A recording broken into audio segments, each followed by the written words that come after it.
Super Smash Bros. Ultimate is a game with nearly limitless potential, and grass is green. Well, you probably already knew this. You don't know that I spent 65 hours on this game on my Switch Lite, which isn't a whole lot compared to the over 200 hours I have now. How did this come to be? Well, two words: custom stages, and a lot of them.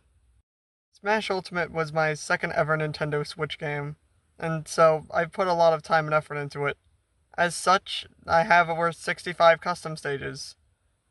Many of these custom stages were meant because I would play them with my friends in school. Because of that, a lot of these custom stages are themed around my friend group, different games we played, different places, and overall, it's just stuff that we thought was cool at the time. Because that would take a very long time, this video is not going to cover every custom stage.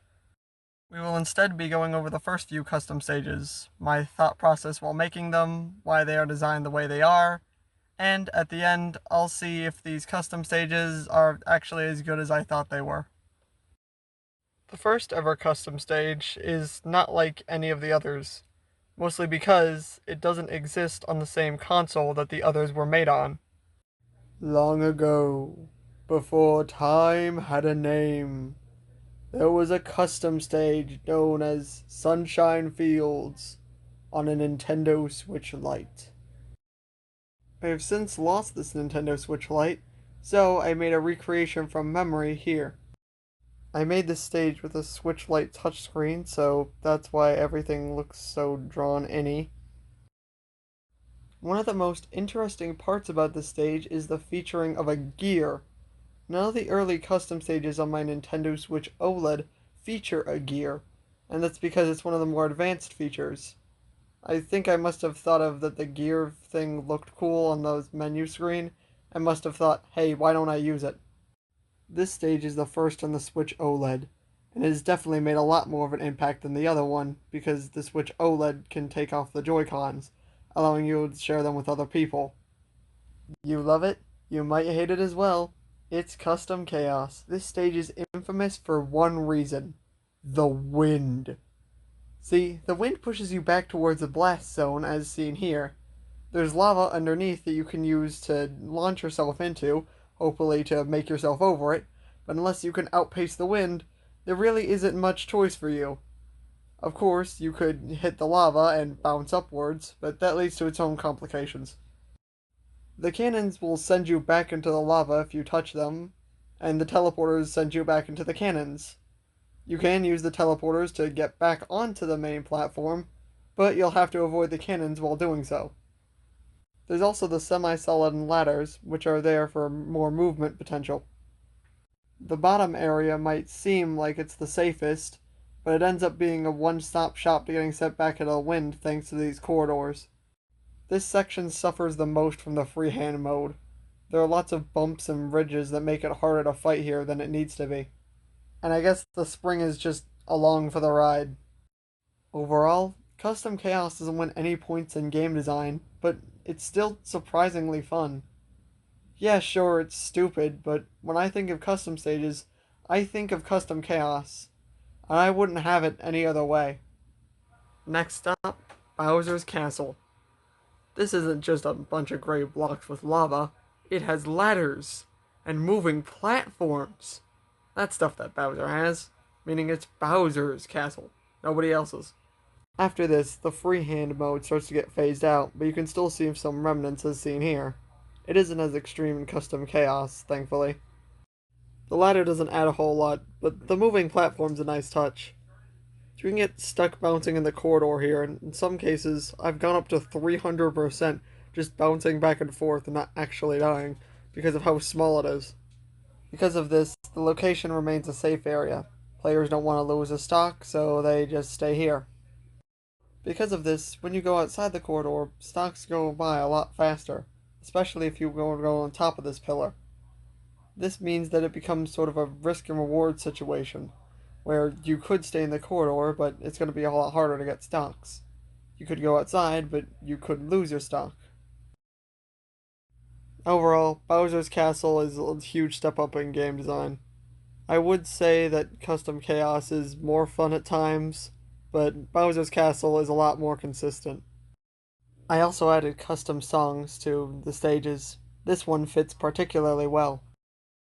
City Escape was one of my favorite Sonic Adventure 2 stages, so why not turn it into a custom stage? It doesn't look very much like it does in the game, though, especially the rails, which are supposed to be the red semi-solids. See, this is before I realized that you could press the minus button to get the grid. As such, all the boxes are slightly clipping into each other because it was better than having gaps in between them. This is also the reason why the semi-solids are still crooked. This section features two semi-solids, a moving platform, and a blast zone right beneath it, making it super dangerous to whoever players come down here. I've seen stocks getting lost as low as 30%. It's always a hype moment when two players go down here, though it isn't that common. Overall, City Escape is pretty good. However, it's also pretty forgettable as well.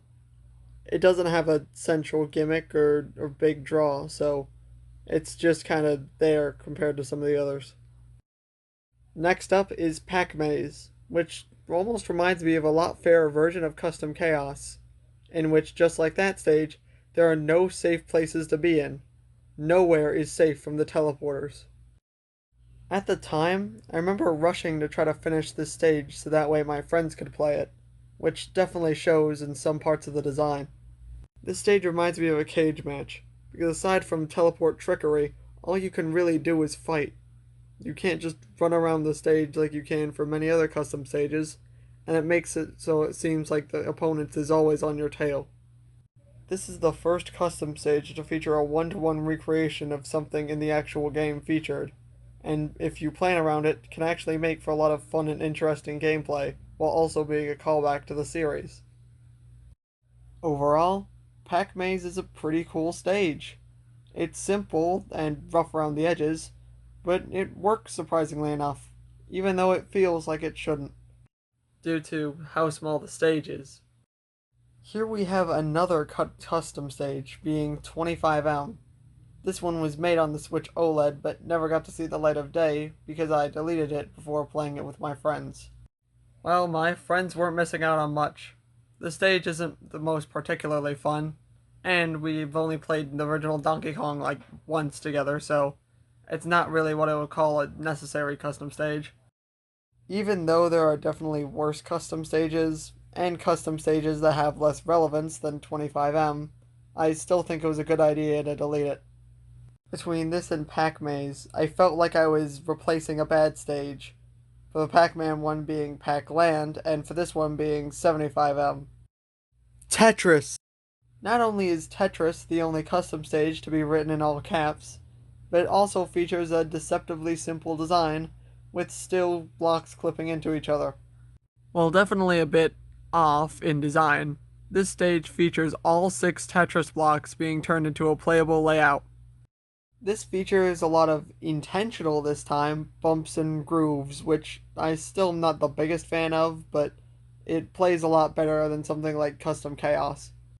It's almost like a staircase in a way. Overall, Tetris isn't half bad. I do like its design, but the problem is that it's not well executed with the lack of grid, and also the fact that there is a couple glitches involving collision. Ding ding ding, it's Waluigi Pinball! I'm not gonna lie, this stage is pretty rough, and for a myriad of reasons. One of these being that while you slide off the left flipper, you can actually stand on the right one just fine. This stage was originally going to be a big stage style instead of a normal stage style. As such, the bumpers feel cramped here, though I do like how the cannon sends you into a bumpers for the more pinball feel. The ice is one of the more interesting mechanics, and it's supposed to represent how the pinball slids and slides around. The chasm in between the two pinball flippers has wind in the middle, but the problem is the wind isn't strong enough, being only 60 instead of what it should have been, which is probably 80 or 90. As such, you don't actually get boosted up fully, and if you have no jumps or up specials, you'll still die even if the wind is there. For all the reasons I just mentioned, the side platforms are the easiest ways to get a stock off, and they're not the most fun because of how small they are. Overall, Waluigi Pinball is a mess. It has good ideas, but it fails in execution and ends up just being sloppy all over. Crisis City! Yeah, this one's not that good either. It definitely has an interesting design.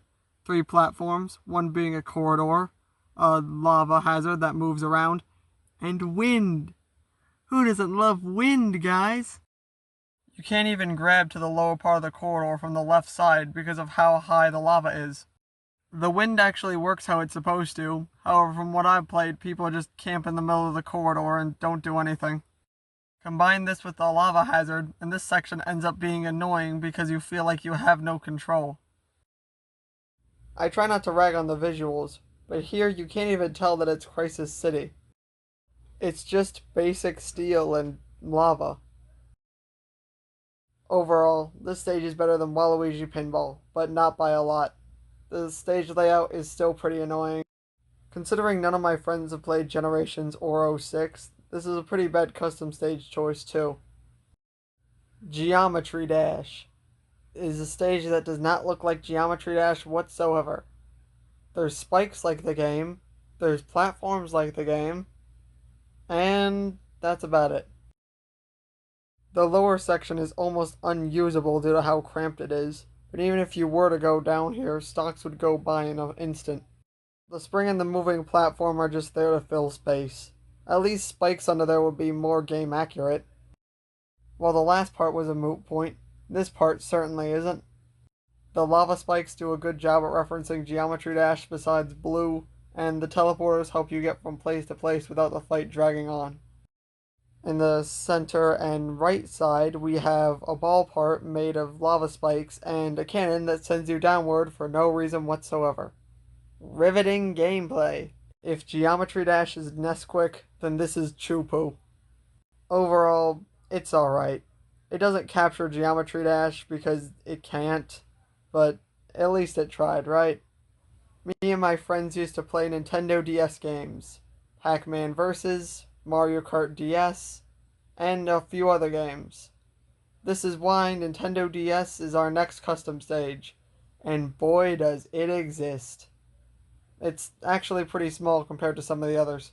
The DS letters in the middle do add something, but they also get in the way of general fighting and are pretty glitchy. Overall, just play Final Destination. Unless you really like the DS, of course. Rainbow Road. This is one of the best big stage layouts I think I've made. Here, let me show you why. The stage's titular Rainbow Road does have a gap in between the yellow and green that allows you to fall through, but besides that, it looks pretty cool. The 2 letters RR obviously stand for Rainbow Road, and remain as a hazard that's not in the way of general gameplay, but can still be a threat if not watched out for. The crude looking stars are hard to grab onto, so watch out for that. Aside from that, it's just you, the other fighter, and the ice. Fights rarely happen down here because of how out of the way it is, but when they do, it can create some tense battles. Whenever 2 fighters go down here, it's not about if they lose a stock, but when. Stuff like this is what makes it feel so grandiose, like you're actually in space. This Saturn platform here is off to the top left and not only serves as a farther fighting platform, but also shows off that Mario Kart 7 Rainbow Road is the inspiration for this stage. That being because it's the best Rainbow Road. These 2 space orbs are meant to be asteroids, comets, but the problem is that they end up just looking like 2 random objects just placed there. They also don't serve much purpose as fighting platforms because they're round, so they end up just kind of existing. Overall, Rainbow Road's one of the better big stage layouts I've made. Ignoring the orbs, the design is pretty fun, and I've had a lot of good fights here. I should mention that this and the last 3 custom stages were all made in one weekend, so that's why their quality ranges so drastically. Big Hill. Oh, Big Hill. This has got to be the worst custom stage I've ever made. And no, it's not even close. The fact that it took this many boxes to build is not only a travesty, but also is how the rest of the stage is built. held together by toothpicks in an imitation of its former glory. This park isn't just about some big hill. It's about an experience I had with my friends. We went from that park from afternoon to sunset, and each hour we spent there felt better than the last. The tree just gets in the way of general fighting, and so does the giant hill, as it makes it almost impossible for ranged fighters to actually win. The cloud is a nice touch, but that's about it. The wind gets stronger the more you move up the mountain. It's supposed to be how mountains have higher wind speeds, but it just makes the stage more inconvenient. So, in the actual big hill, me and my friends commandeered this baby stroller we found, took it up to the top of the hill, and actually rode down in the baby stroller until one of the wheels broke. And that's why there's a baby stroller in the background. You can't even interact with it. Big Hill was a disgrace to the real Big Hill. And that's all I have to say about it. I don't want to spend a second more talking about this fraud of a stage. La la la lava, chicken. Steve's lava chicken, yeah, it's tasty as hell. Ooh, mamacita, now you're ringing the bell. Crispy and juicy, now you're having a snack. Ooh, super spicy, it's a lava attack. Bad song covers aside, we're now talking about lava chicken. And as you can see, there is a chicken, there is lava. This is the easiest part to get stocks because of how close it is to the blast zone. That's also because the main section you can't fight on because, say it with me now, corridor syndrome. You can get caught in the corridor so much so that there have been matches where I should have won that I've lost, and there have been matches that I should have lost that I've won, on countless of occasions. The lava helps get rid of corridor campers, however also causes you to not be able to grab onto the green platform with larger characters. Minecraft movie memes and friendships aside, Lava Chicken is a pretty cool stage. It's simple, but it works. And for being based on the Minecraft movie, you could do a lot worse. Vroom! What's that going by? Why, it's the race cars at Boomers! I could have also done the arcade part, but I thought that would be boring, so this works. The edges are slanted like that because one of the biggest problems with Big Hill is that you couldn't grab onto the ledges. So by doing this, you can now grab onto the ledges again. Big Hill L's aside, these stage lights are featured at Boomers, the ones at baseball games.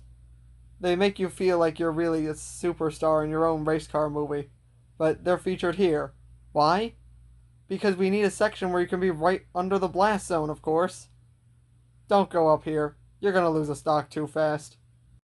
Also, all three lights are just slightly different sizes, and that just bothers me to no end. This part under the semi-solid isn't half bad. It's an exact dichotomy to the other part, because if you go down here, you're almost never losing a stock.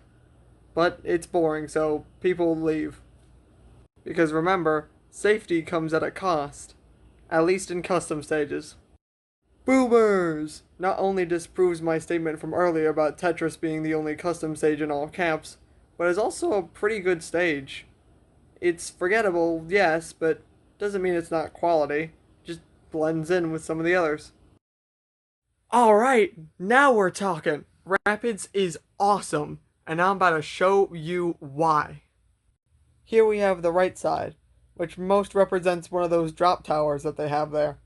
There's a platform here to stand on if you don't want to run against the wind, and a teleporter you can use instead of the stairs. Most people caught up here can't help bouncing against the walls, floor, and ceiling until they're shot out the left side. Also on the left side, you have this twisty slide that looks like it could be one of the raft ones that also sends you down there, in case one of the other slides or the teleporter is occupied. And yes, they're still clipping. Even after 14 custom stages, I didn't realize that the grid was a thing. And how could we not include the American flag at the top? I would sing the national anthem, but I've already sung one bad song cover today. It's a lot easier to die at this high altitude, so be careful. Overall, Rapid succeeds because it's just fun. It has something distinctive that makes it stand out, but it's not annoying. Instead, it helps the central stage gimmick while also not being intrusive. And honestly, this is one of the best custom stages I've ever made. So, that's all the custom stages I'll talk about today. I could go on, but the amount I have is massive. And you know what else is massive? And that is the true end of this video. This was mainly supposed to be the first few ones as a sort of bonus video, since my phone got water damage and I wasn't able to make my usual content. So I whipped this up to kind of tell everybody that, hey, I'm back, and that episode 6 of Murder Drone's Revival Code will release next Saturday. So stay tuned for that. The files for episode 6 also got deleted, meaning I'll have to remake it entirely from scratch. But until that video comes, like and subscribe, and I'll see you later.